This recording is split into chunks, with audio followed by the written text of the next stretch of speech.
నా జీవిత తీరమునా నాపజయ భారమునా నలిగిన నా హృదయమును నడిపించుము. ఆత్మవిరభూయా నా దీక్ష ఫలింపా నా నావలో కాలిడుము నా సేవదే కొనుము నడిపించు నా నావా.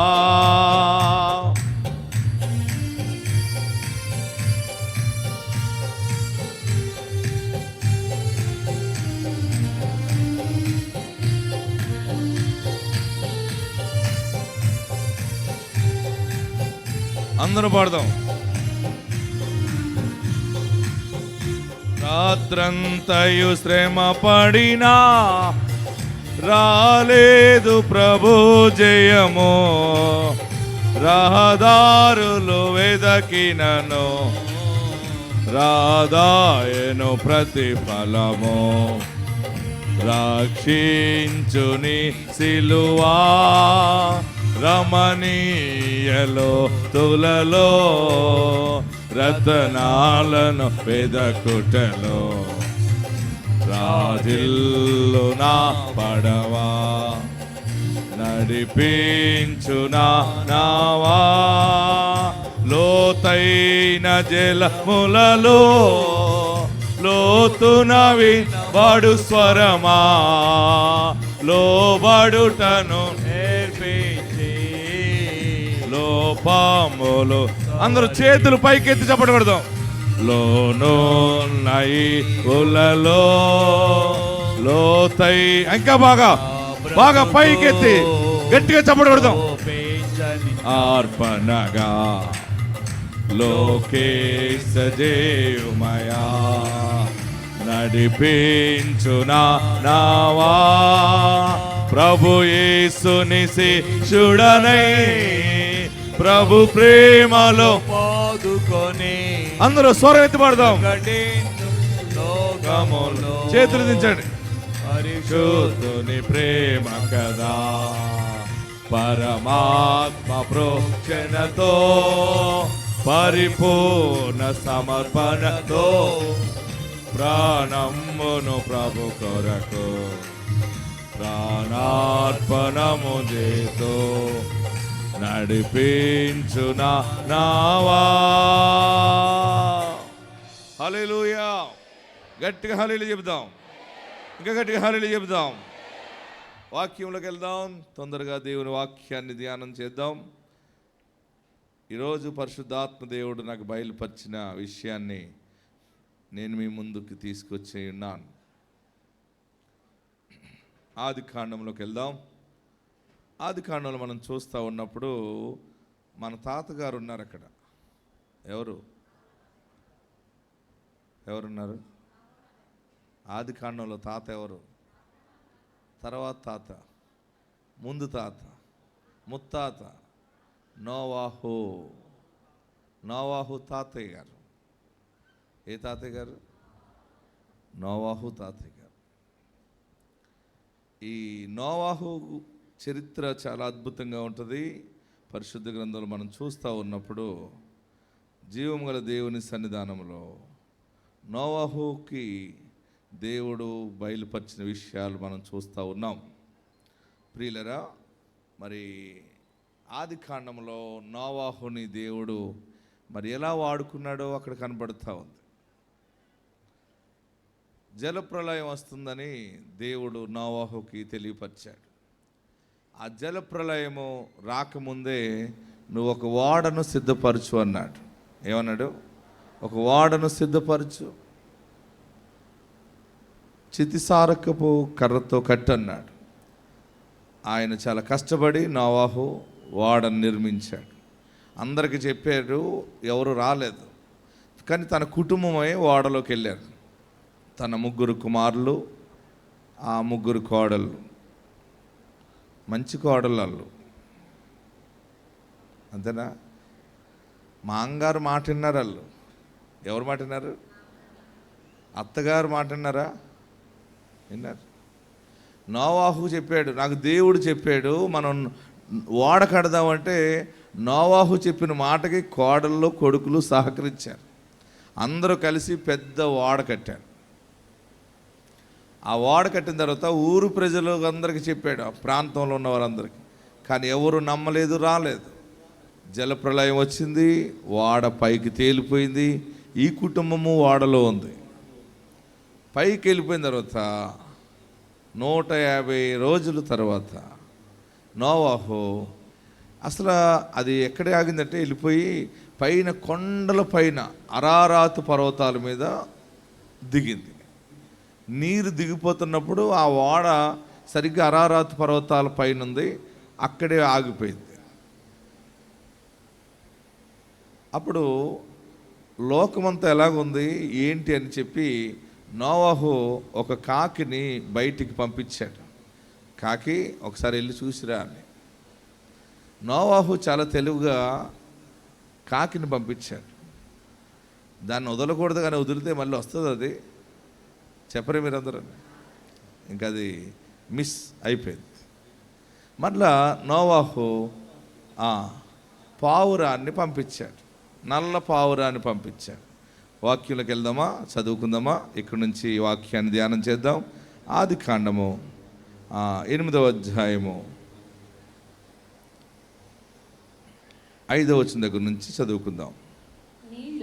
ఆదికాండము జెనసిస్ చాప్టర్ 8 verse 5. నీళ్లు 10వ నెల వరకు క్రమముగా తగ్గుచూ వచ్చాను. 10వ నెల మొదటి దినమున కొండల శిఖరములు కనబడెను. 40 దినములైన తరువాత నోవాహు తాను చేసిన ఓడ కిటికీ తీసి, అందరూ అండర్లైన్ చేసుకోండి, దేన్ని పంపించాడు ఆయన? అందరూ చెప్పాలి. కాకిని పంపించాడు. చదవండి. అది బయటికి వెళ్ళి భూమి మీద నుండి నీళ్లు ఇంకిపోవు వరకు ఇటు అటు తిరుగుచుండెను. మరియు నీళ్లు నేల మీద నుండి తగ్గినవో లేదో చూచుటకు. మరియు అంటే కాకి వెళ్ళిపోయిన తర్వాత సమాచారం తేలేదా? కాకి సమాచారం తెస్తుంది అనుకుంటాం మనం. ఎవరైనా అరుస్తుందా, ఎవరింటికైనా వచ్చిందనుకోండి, కాకి అరుస్తుందంటే ఏదో ఎవరో వస్తున్నారని మనం సమాచారం అనుకుంటాం, అందరూ అనుకుంటారు. కానీ నోవాహు కూడా అలాగే బోల్తా పడ్డాడు. కానీ అది సమాచారం లేదు, అది లేకుండా పోయింది. అది మళ్ళీ తిరిగి రాలేదు. ఇక ఒక తాత ఉన్నాడు, వాడుంది, మనకి ఇలా జరిగిందని దానికి జ్ఞానం లేదు. ఇక ఆ కాకి వెళ్ళిపోయింది. వెళ్ళిపోయిన తర్వాత నోవాహు అసలు పరిస్థితి ఎలాగుందా అని పావురాన్ని విడిచిపెట్టాడు. చదువుదాం. నీళ్లు తగ్గినవో లేవో చూచుటకు అతడు తన యొద్ద నుండి నల్ల పావురమును ఒకటిని వెలుపలికి పోవిడిచాను. నీళ్లు భూమి అంతటా ఉన్నందున తన అరకాలు, ఏ కాలు? దేనిది? పావురానిది కాలు నిలపటానికి దానికి స్థలము దొరకలేనందున ఓడలో ఉన్న నోవాహు దగ్గరికి మరలా తిరిగి వచ్చాను. అప్పుడు అతడు చెయ్యి చాపి దాన్ని పట్టుకుని, అది ఇచ్చిన సమాచారం ఏంటంటే ఎక్కడా నిలబడటానికి లేదు, నేను ఖాళీగా వెళ్ళి మళ్ళీ ఖాళీగానే వచ్చేసాను. ఓకే, నోవాహుకు అర్థమైంది ఇంకా నీళ్ళు ఇంకా కిందకి దిగలేదేమో అని. మరలా ఏం చేసాడు, మరొకసారి ఆయన మరలా 7 రోజులు, బాగా గమనించండి, మరలా 7 దినములు ఆగి మరలా ఆ నల్ల పావురాన్ని, ఆ నల్ల పావురమును వాడలో నుండి బయటికి పోవిడిచాను. సాయంకాలమున చూడండి, అది దాన్ని విడిచిపెట్టాడు.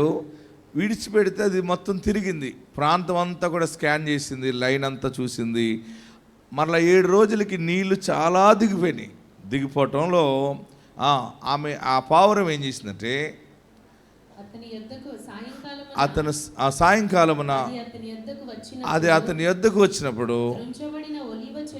త్రుంచబడిన ఒలీవ చెట్టు ఆకు దాని నోట ఉండెను గనుక నీళ్లు భూమి మీద నుండి తగ్గిపోయినని నోవాహునకు తెలిసెను. ఆమేన్. దేవునికి మహిమ కలుగుగాక. ఇది మనం చదువుకునేటువంటి వాక్యం. ఉదయకాల సమయంలో నేను ప్రార్థిస్తున్నాను. ప్రార్థన చేస్తున్నప్పుడు దేవుడు బయలుపరిచిన గొప్ప మాట అనమాట. ప్రియులరా, నల్ల పావురము బయటికి వెళ్ళి దానికి కాళ్ళు నిలబడటానికి ఎక్కడ నీరు లేక తిరిగి వచ్చింది. ఫస్ట్ పాయింట్ గుర్తుపెట్టుకోండి. ఏం చేసింది? పావురము బయటికి వెళ్ళింది, నిలబడటానికి నీరు లేక, ఆ ప్లేస్ లేక తిరిగి మరలా ఓడలోకి వచ్చేసింది.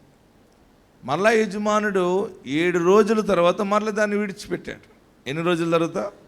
7 రోజుల తర్వాత మరలా విడిచిపెడితే మరలా వచ్చినప్పుడు దాని నోట ఒలీవ ఆకు ఉన్నది. హల్లెలూయా. గట్టిగా హల్లెలూయా చెప్పండి. ఇంకా గట్టిగా హల్లెలూయా చెప్పండి. ఆపకుండా హల్లెలూయా చెప్పండి. నోవాహు గారు ముందు దేన్ని విడిచిపెట్టారు అయినా? మరి కాకేం చేసింది? ఓడలో నుండి వెళ్ళింది, వచ్చేస్తానని చెప్పి వెళ్ళి మరలా జంపు జిలాని అయిపోయింది. నాకు బయట ఎంత విశాలంగా ఉందో అనుకో. దానిలాగానే పావురమును విడిచిపెట్టాడు ఈయన. పావురం వెళ్ళి మళ్ళీ వెనక్కి వచ్చింది. వెనక్కి వచ్చినా కానీ దానిలో నిరుత్సాహం ఉన్న యజమానుడి దగ్గరికి వచ్చింది. అది బాగా గమనించండి. ఎక్కడికి వచ్చింది? అది యజమానుడి దగ్గరికి ఖాళీగానే వచ్చింది. కాకి యజమానుడి దగ్గర రాలేకపోయింది. కాకి ఆలోచన, పావురం యొక్క ఆలోచన మనం గమనిస్తే, కాకి వెళ్ళింది విశ్వాసంతో, మంచిగానే వెళ్ళింది, కానీ కార్యము దానికి జరగకపోవటం వల్ల తిరిగి మరలా యజమానుడి దగ్గర రాలేకపోయింది. అది హల్లెలూయా చెప్పాలి. ఇంకా హల్లెలూయా చెప్పాలి. అక్కడ ఏమన్నాడంటే, అది అలాగ తిరుగుతూ ఉంది.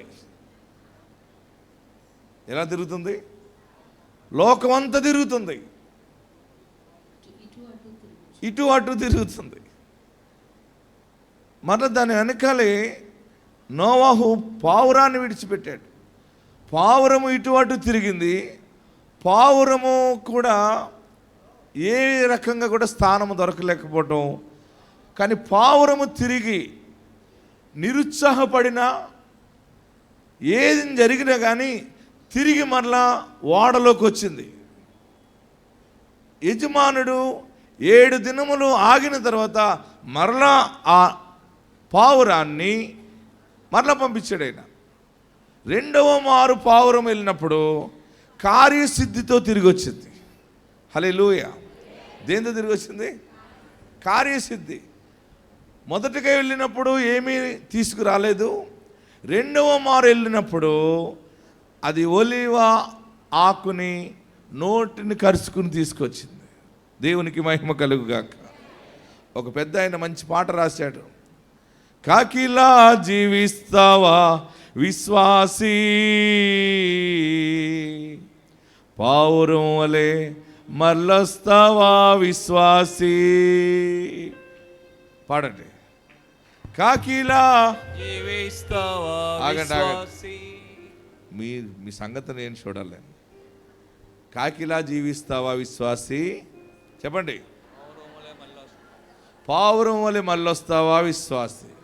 ముందు ఈ 2 మాటలకి ఒక రాగం పెట్టండి, కొంచెం మసాలా వేసినట్టు. 1 2 3 పాడండి మీరే. చాలా మటుకు వచ్చింది. ఇంకా గట్టిగా నేను ఎలా పాడుతున్నాను పండి. కాకిలా జీవిస్తావా విశ్వాసీ, పావురం వలె మళ్ళొస్తావా విశ్వాసీ. పాడండి. కాకిలా జీవిస్తావా విశ్వాసీ. బాగా పాడతా, పాడండి. పావురం వలె మళ్ళొస్తావా. ఈయన ఏదో నన్ను కాకంటాడేమో అని భయపడకండి. కాకంటాడా పావురం అంటాడా అన్నట్టున్నారు మీరు. మీరందరూ నల్ల పావురాలే, నల్ల కాకి కాదు. 1 2 3. కాకిలా జీవిస్తావా విశ్వాసీ, పావురం వలె మల్లస్తావా విశ్వాసీ. పడాలి. కాకిలా జీవిస్తావా విశ్వాసీ, నీవు పావురం వలె మల్లస్తావా విశ్వాసీ.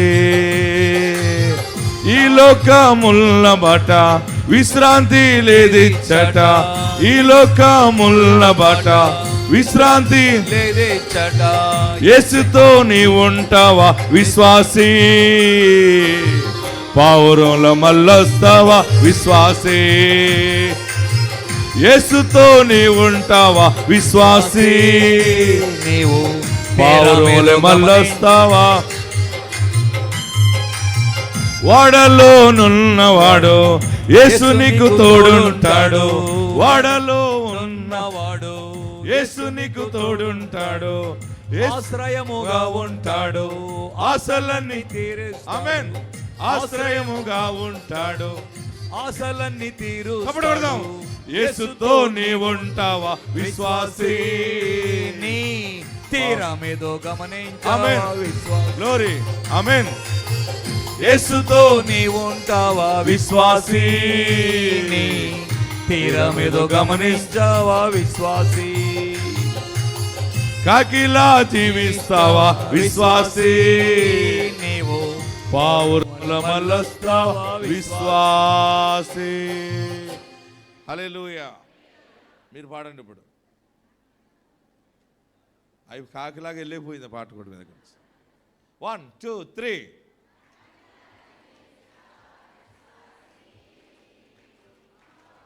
పక్క వాళ్ళని అడగండి, నన్నే అడుగుతున్నారు మీరు విశ్వాసి అంటుంది. మీ పక్కవారి వైపు ముఖం చూడండి, ఒకరు ముఖం. కాకిలా జీవిస్తావా విశ్వాసి. కొట్టకండి నన్ను కాకంటున్నవి అని. ఓకే. పావురములే మళ్ళొస్తావా. ఓకే, వాక్యంలోకి వెళ్దాం, గొడవలు ఆడుకోకండి. నోవాహు విడిచిపెట్టినప్పుడు కాకి వెళ్ళింది, తిరిగి రాలేదు. గుర్తుపెట్టుకోండి. ఓడలో నుండి కాకి వెళ్ళింది, తిరిగి రాలా. పావురం వెళ్ళింది, తిరిగి వచ్చింది.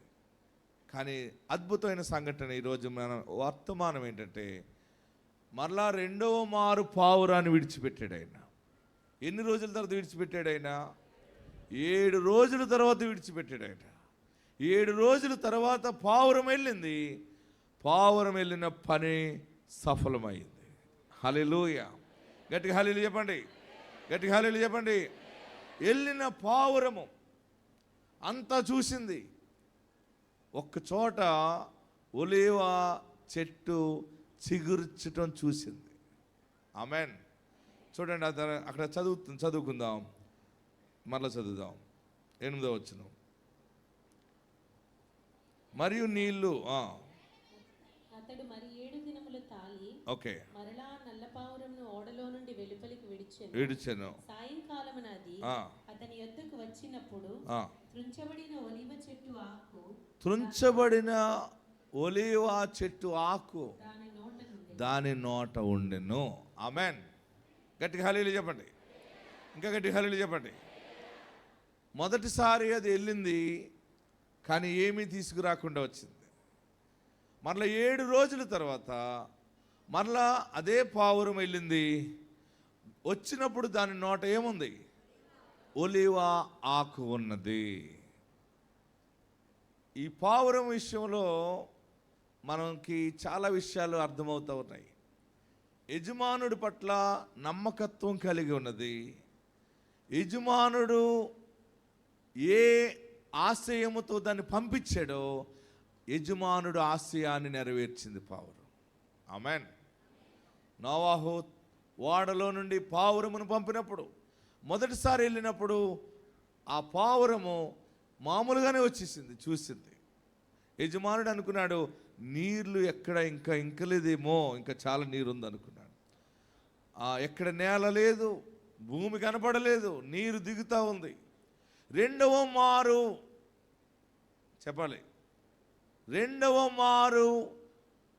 పావురము బయటికి వెళ్ళినప్పుడు దాని నోట త్రుంచబడిన ఒలీవ ఆకు దాని నోట నుండి పట్టుకుని మళ్ళీ యజమానుడి దగ్గరికి వచ్చింది. దీని అర్థం ఏంటంటే, నీ యొక్క విశ్వాసము, నీవు దేవుని ఎడల ఏది విశ్వాసముతో వాగ్దానము కలిగి అది జరుగుతుందని ఎదురు చూస్తున్నావో, జరగలేదని బాధపడుతున్నావో, రెండవ మారు దేవుడిని నోట ఒలీవ ఆకు లాంటి సాక్ష్యాన్ని దేవుడిస్తాడు. ఆమేన్, హల్లెలూయా. గట్టి హల్లెలూయా చెప్పండి, ఇంకా గట్టి హల్లెలూయా చెప్పండి. ఒలీవ ఆకు లాంటి సాక్ష్యము. మొదటిసారి నీ జీవితంలో చాలా చీకటి వచ్చినా, నీ జీవితంలో అంధకారం వచ్చినా, ఆశించింది నీకు దక్కకపోయినా, నీ విజయము కాకుండా అపజయం పాలైనా, కానీ నువ్వు దేవుని సన్నిధిని విడిచిపెట్టలేదు. హల్లెలూయా. బాగా గమనించండి. నేను కొద్ది నిమిషాలు అలా ప్రార్థనలో ఉంటే పరిశుద్ధాత్ముడు నా ముందుకు వచ్చి దీన్ని వివరణ ఇస్తూ ఉన్నాడు. నేను అసలు ఈ ఆలోచనలో లేను. దేవుని ఆత్మను నేను అనుభవిస్తూ ఉన్న సమయంలో దేవుడు చెప్పమన్నది ఏంటంటే, మీ నోట ఒలీవ ఆకు లాంటి సాక్ష్యము ఈ నెల దేవుడు ప్రకటిస్తూ ఉన్నాడు. ఒలీవ ఆకు, ఒలీవ చెట్టు యొక్క విశిష్టత చెప్తాను మీకు. ఒలీవ చెట్టు ఎంతో ప్రాముఖ్యమైనది ఈ లోకంలో. ఒలీవ చెట్టు ఏ చెట్టు అయినా మంచి నేలలో రాయి లేని చోట మొక్క పెడితే ఎదుగుతుంది. మన కొబ్బరి చెట్లకి కింద గులకరాయి తగిలింది అనుకోండి, అది చచ్చిపోతుంది. కొంత దూరం మట్టి ఉన్నంత వరకు బాగా కాస్తుంది. వేరు మట్టి తర్వాత గులకరాయి తగిలితే చెట్టు ఎండిపోతుంది, పాడైపోతుంది. కానీ ఈ ఒలీవ చెట్టు యొక్క ప్రత్యేకత ఏంటంటే, రాయి తగిలితేనే పైకి లెగుస్తుంది. అంత విచిత్రమైనదనమాట. ఎక్కువ రాతి నేలలో ఉంటుంది. రాయి తగలాలి దేనికి? ఒలీవ చెట్టుకి గులకరాయి తగలాల, పెద్ద రాయి తగలాలి దాని వేరుకి. తగిలితేనే ఇది ఫలిస్తుంది. హల్లెలూయా చెప్పాలి. ఏ చెట్టు అయినా ఇక్కడ మంచి నేల, మంచి మట్టి, నీరు అన్నీ దానికి సదుపాయం ఉంటే లెగుస్తుంది. కానీ ఒలీవ చెట్టుకి ఏ సదుపాయం లేకపోయినా రాళ్ళు ఉన్న చోటనే బలముగా పచ్చగా ఎదుగుతుంది. రాయిలో ఉన్నటువంటి బలాన్ని కూడా తీసుకోగలిగిన శక్తి ఒలీవ చెట్టుకు ఉంటుంది. హల్లెలూయా చెప్పండి, ఇంకా హల్లెలూయా చెప్పండి, ఇంకా హల్లెలూయా చెప్పండి, ఇంకా గట్టి హల్లెలూయా చెప్పండి. ఆ ఒలీవ చెట్టుకి అద్భుతమైన కాయలు కాస్తాయి. ఆ కాయల నుంచి వచ్చిన నూనె వాడాలి. ఈరోజు అందరూ కూడా, డాక్టర్లు కూడా చెప్పేది, అందరూ వాడవలసింది మనకు దగ్గర ఉన్నటువంటి నూనెల కంటే, బ్రాండ్ల కంటే జబ్బు లేనిది, జబ్బును నివారించే నూనె ఏదంటే ఒలీవ నూనె. అందుకనే మనం కొనుక్కునే నూనె ఎంత ఉంటుంది? కేజీ 100 రూపాయలు ఉంటుందా? 100? చెప్పరే మీరందరూ? మీరు అసలు నూనె వాడనట్టే ఉన్నారు మీరందరూ. 160 రూపాయలు. కానీ ఒలీవ నూనె ఎంత ఉంటుందో తెలుసా? 2000 పైన ఉంటుంది లీటర్. ఎంత ఉంటుంది? చాలా కాస్ట్లీది. ఒరిజినల్. చాలామంది డూప్లికేట్ కూడా అమ్ముతారు మధ్యలో 1500కి. ఈ ఒలీవ నూనె ఏం చేస్తుంటే మన శరీరంలో ఉన్నటువంటి బలహీనతలన్నిటిని కూడా బాగు చేస్తుంది.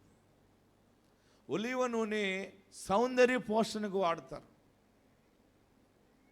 ఒలీవ నూనె రాసుకుని రాత్రి పడుకుంటారు. ఉదయాన్నే ముఖం కడుక్కుంటే మెరిసిపోతారు.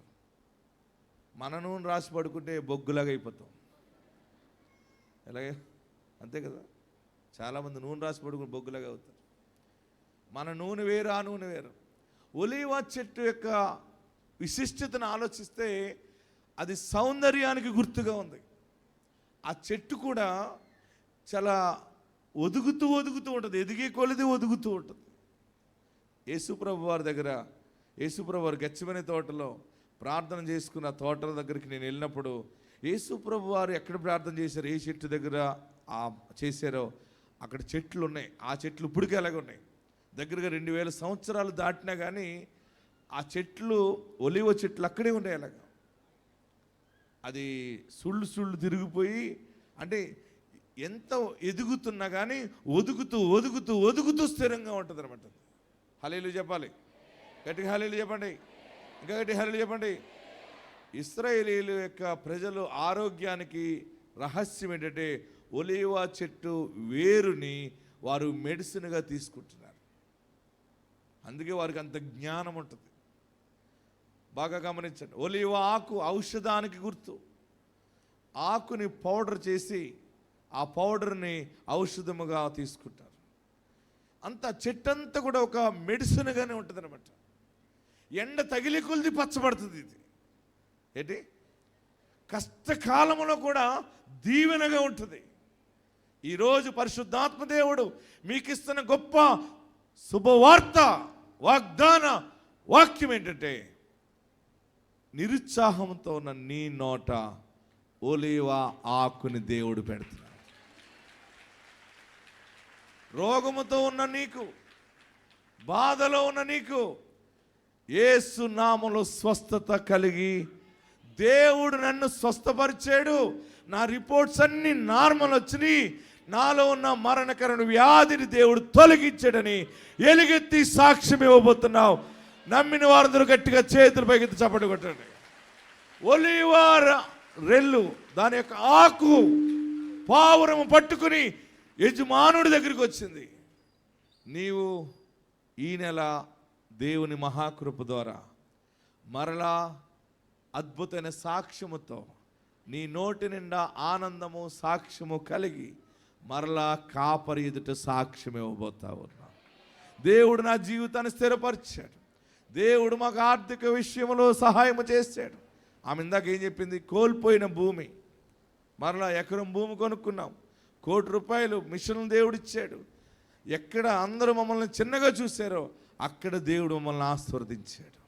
నా ప్రియ సహోదరులరా, మీరు ఏం జరిగింది జరగలేదనని విశ్వాసం మనకు దూరం అయిపోతున్నారేమో. ఈ పావురము కాపరిని కలిగి ఉంది. ఆమెన్. ఎవరిని కలిగి ఉంది? కాపరిని కలిగి ఉంది. కాపరి పరీక్ష చేశాడు. దీన్ని వేరే సాదృశ్యంగా తీసుకోండి. నోవాహు ఈ రీతిగా చూశాడని ఒకసారి ఆలోచన చేయండి. పంపించిన పావురం వస్తుందో రాదో చూశాడు. వెళ్ళిన పావురము ఏ సమాచారంతో వస్తుందో చూశాడు. వెళ్ళిన పావురము తిరిగి వచ్చింది, ఏమీ తీసుకురాలేకపోయింది. మళ్ళీ అదే నోవాహు మరలా అదే పావురాన్ని మరలా 7 దినముల తర్వాత ఆ పావురాన్ని బయటికి విడిచిపెట్టినప్పుడు వచ్చినప్పుడు రెండవసారి ఆ పావురము నోట ఒలీవ ఆకు ఉన్నది. ఈరోజు దేవుని ఆశీర్వాదము మీ పిల్లల నోట ఒలీవ సాక్ష్యం ఉండబోతుంది. నీ తండ్రి ఎదుట, నీ తల్లి ఎదుట దేవుడు నిన్ను ఘనముగా నిలబెట్టబోతున్నాడు. మొదటిసారి ఖాళీ అయిపోయినా కానీ రెండవసారి నోట దేవుడు ఒలీవ సాక్ష్యాన్ని ఇవ్వబోతా ఉన్నాడు. హల్లెలూయా చెప్పండి, ఇంకా గట్టి హల్లెలూయా చెప్పండి, ఇంకా గట్టి హల్లెలూయా చెప్పండి. ఒలీవ సాక్ష్యం ఏంటంటే, ఒలీవ చెట్టుకి మరణము లేదు. ఒలీవ చెట్టుకి దేనికైనా మరణం ఉంటుంది, కానీ ఒలీవ చెట్టుకి మరణం ఉండదు. క్రీస్తు నందున్న నీకు నిత్య జీవం ఉన్నదే. హల్లెలూయా చెప్పండి, ఇంకా గట్టి హల్లెలూయా చెప్పండి. నాకు ఎన్ని సాక్ష్యాలు వింటున్నాను, ఎప్పుడు చెబుతాను నేను సాక్ష్యం అని అనుకుంటున్నావు కదా. నేడే దేవుడు ద్వారము తెరిచాడు, నీ ప్రయాణమును సఫలము చేశాడు. నీ విశ్వాస ప్రయాణాన్ని దేవుడు సఫలము చేశాడు. ఆయన నమ్మదగిన వాడు. ఈరోజు నేను మీకు ప్రకటించడానికి వచ్చాను. పరలోకం నుండి దేవుడు నాకు ఇచ్చిన వర్తమానం ఏంటంటే, పావురము ఒలీవ ఆకు పట్టుకుని ఓడలోకి వచ్చింది అని చెప్పాడు ప్రభు నాకు.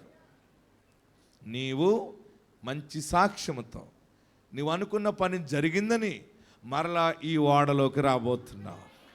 హల్లెలూయా. ఓడలో ఉన్నవాడు చెప్పాలి, ఓడలో ఉన్నవానికి యేసు తోడు ఉంటాడు, ఆశ్రయముగా ఉంటాడు. కాకిలా జీవిస్తావా,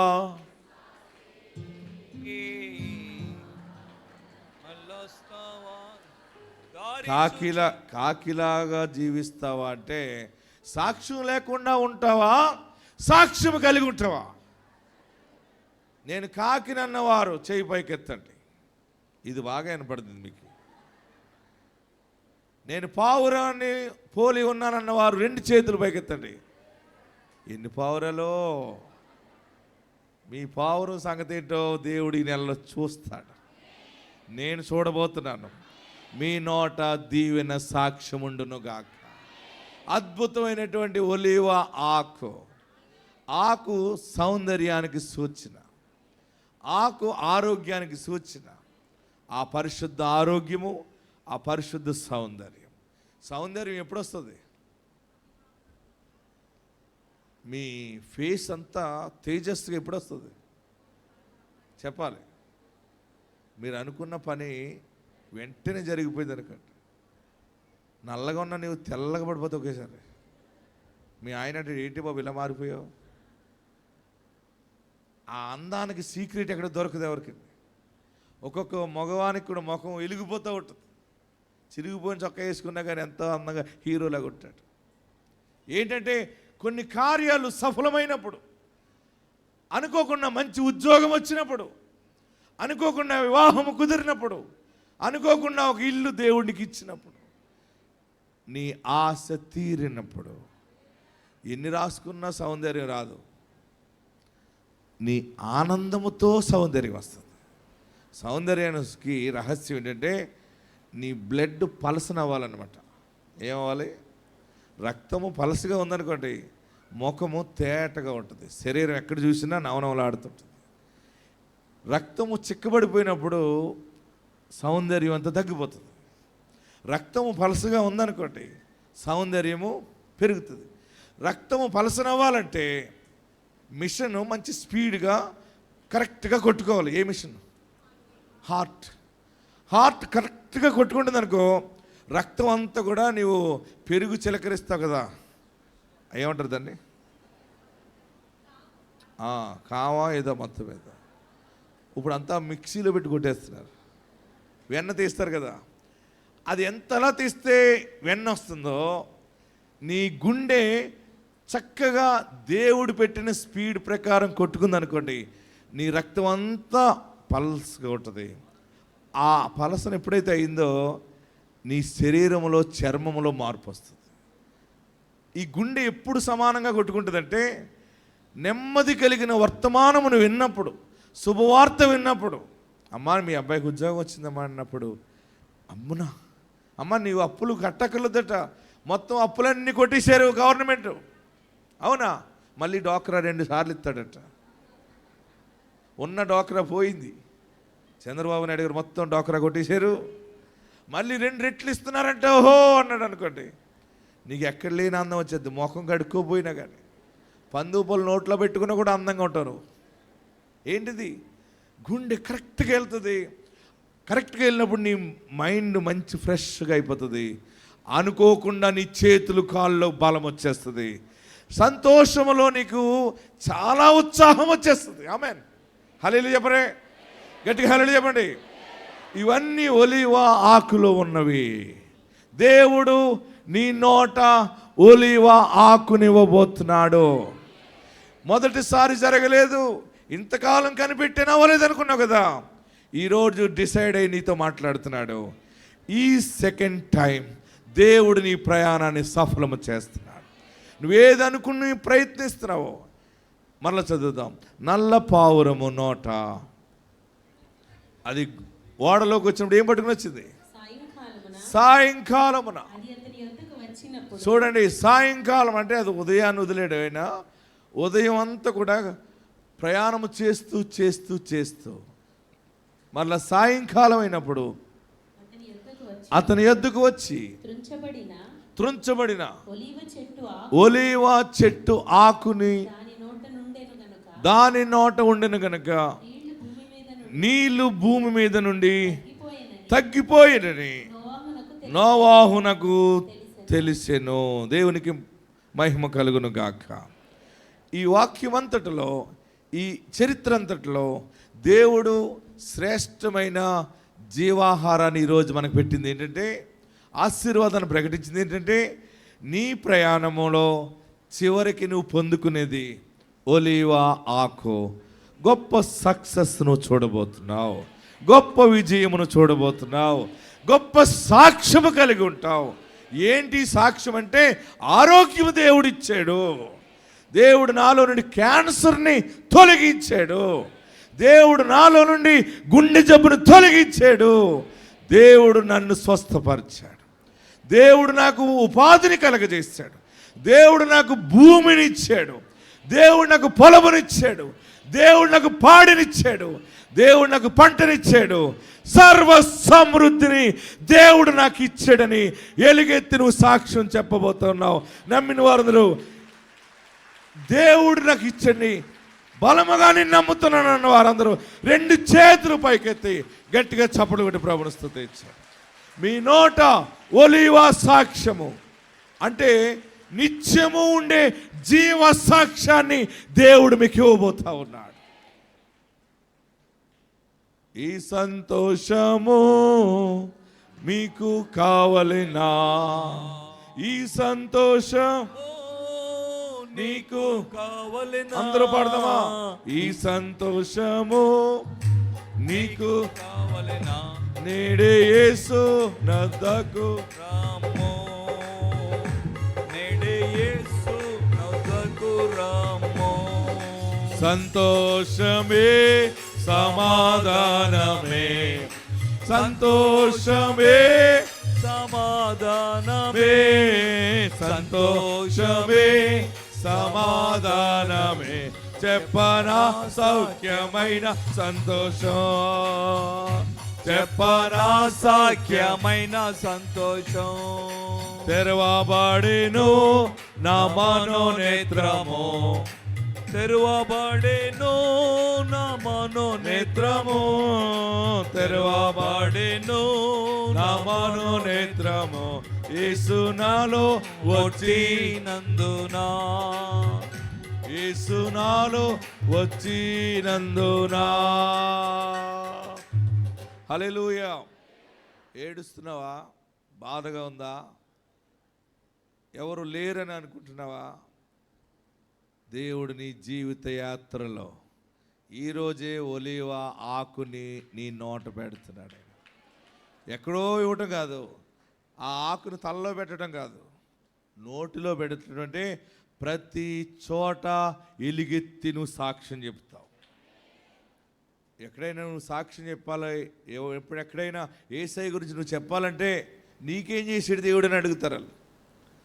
అప్పుడు నువ్వు చెప్పాలి, నా దేవుడు నా ఇంటికి రక్షణ ఇచ్చాడు, నా దేవుడు నన్ను ఆస్తికర్తగా చేశాడు, నా దేవుడు నన్ను ఆరోగ్యవంతునిగా చేశాడు, నా దేవుడు నా ఇంట్లో శుభకార్యము చేశాడు, నా దేవుడు నా ఇంట్లోనే ఉన్నాడు, అందువల్ల మేము సంతోషంగా ఉన్నామని నీ నోట ఒలీవ ఆకు సాక్ష్యం అన్నమాట.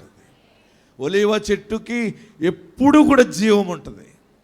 నీ సాక్ష్యము, ఇప్పుడు దేవుడు నీ పట్ల చేసే కార్యము ఎల్లకాలము నీ ప్రాణం ఉన్నంత వరకు ఎంత చెప్పినా తరగని సాక్ష్యం అది. నీ విషయంలో యజమానుడు సంతోషిస్తాడు. అక్కడ నోవాహు నల్ల పావురు విషయంలో ఆనందించాడు. నీవు సాక్ష్యము కలిగి నువ్వు ఫలించడం ద్వారా నా తండ్రి మహిమపరచబడతాడు అన్నాడు. దేవుడు గొప్ప సాక్ష్యము మీ నోట ఉంచుతున్నాడు. దేవుడు మీకు ఆశించినవన్నీ సఫలం చేస్తున్నాడు. ఒక సేవకుడిగా, ప్రవక్తగా దేవుని స్వరమిని నేను మీ మధ్యకు వచ్చాను ఈరోజు. దేవుని స్వరమిని అదే ప్రకటిస్తున్నాను. నీ ప్రయాణము సాయంకాలానికి నీ నోట ఒలీవ ఆకుని దేవుడిస్తున్నాడు. నీ నోట సాయంకాలం అంటే చివరికి నీ విశ్వాసము కంప్లీట్ అయిపోయింది, నీ పరుగు కంప్లీట్ అయిపోయింది.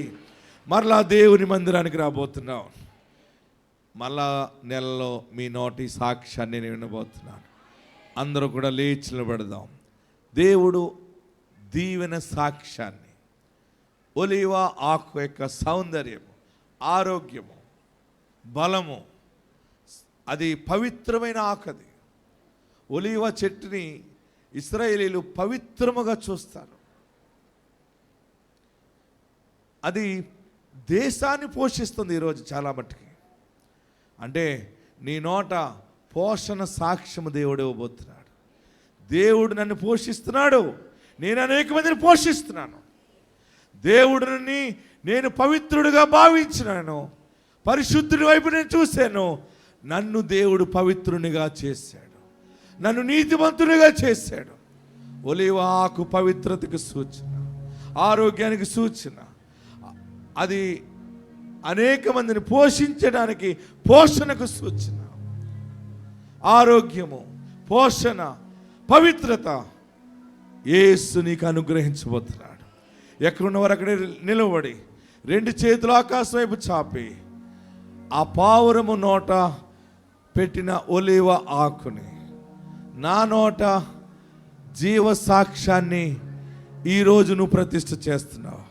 నేను నమ్ముతున్నాను బాబు, నా పాపాలు క్షమించు, నన్ను పరిశుద్ధపరచు.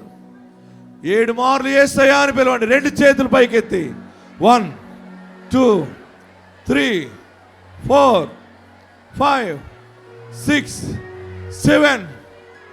ఏం చెప్పాలని అనుకుంటున్నావేమో, ఎలా మాట్లాడాలని అనుకుంటున్నావేమో. ఒలీవ ఆకు లాంటి జీవపు మాట దేవుడిస్తున్నాడు. 2 చేతులు తలపైన పెట్టుకోండి. ఒలీవ ఆకు పవిత్రతకు సూచన. తెలుసో తెలియకో పాపము చేసేవేమో, తెలుసో తెలియకో దేవునికి దూరం అయిపోయేవేమో. ఆయన ఈరోజు మరొక అవకాశం దేవుడు ఇస్తున్నాడు. ఆయన నిన్ను క్షమిస్తున్నాడు, నిన్ను పరిశుద్ధపరుస్తున్నాడు, నీతిమంతునిగా తీర్చిదిద్దుతున్నాడు. ఆయన రక్తము ద్వారా నిన్ను కడిగి నీతిమంతునిగా చేయించున్నాడు. అందరూ తలపైన 2 చేతులు పెట్టుకుని, యేసయ్యా నన్ను నీతిమంతునిగా చేస్తున్నావా, నన్ను పరిశుద్ధపరచు, నా ఇంటిని పరిశుద్ధపరచు. భర్త తాగుతున్నాడని ఏడుస్తున్నావా, బిడ్డ మాట వినట్లేదని ఏడుస్తున్నావా, కోడలు నన్ను తక్కువగా చూస్తుందని ఏడుస్తున్నావా, బిడ్డ పారిపోయాడని ఏడుస్తున్నావా, భర్త దూరం అయిపోయాడని ఏడుస్తున్నావా, ఇంట్లో ఏమీ లేవని ఏడుస్తున్నావా. గొప్ప సాక్ష్యం రాబోతోంది. నీ నోట ఒలీవ ఆకుని దేవుడు పెట్టబోతా ఉన్నాడు. నీ నోట ఒలీవ సాక్ష్యాన్ని, ఆలివ్ టెస్టిమనీ దేవుడు ఇవ్వబోతున్నాడు. నువ్వు చెప్తాయే ఆ సాక్ష్యము అనేక మంది వింటే అనేక మంది మారిపోతారు. వెంటనే చనిపోవాలనుకున్న వాడు కూడా నీ మాట వినగానే బ్రతుకుతాడు. ఎందుకంటే నువ్వు చెప్పే సాక్ష్యం అంత శక్తివంతమైనది, నీ సాక్ష్యములో అంత జీవమున్నది, నీ సాక్ష్యము అసాధారణమైనది. సాధారణమైన సాక్ష్యము కాదు, గొప్ప సాక్ష్యాన్ని దేవుడు ఇవ్వబోతున్నాడు. గొప్ప సాక్ష్యం అది, మన కన్నులకు ఆశ్చర్యమైనది. నేను సరిపోను, దేవుడు నన్ను ఈ స్థితిలో పెట్టాడు. నేను సరిపోను, దేవుడు ఈ పాట నా జీవితంలో పెట్టాడని నీ నోట ఒలీవ ఆకుని, ఒలీవ సాక్ష్యాన్ని దేవుడు ఇస్తున్నాడు. అందరు 2 చేతులు తలపైన పెట్టుకుని బలముగా గట్టిగా చెప్పండి, నన్ను ఆశీర్వదించు, నాకు కాపరిగా ఉండు, నీవు నాకు తోడుగా ఉండు, నీవు నాకు కాపరిగా ఉండాలి, నీవు నాకు కాపరిగా ఉండాలి, నీవు నాకు తండ్రిగా ఉండాలి, నా ఇంటికి దేవుడుగా ఉండాలి. మరొకసారి 7 సార్లు 7 యేసు అని పిలవండి. 1 2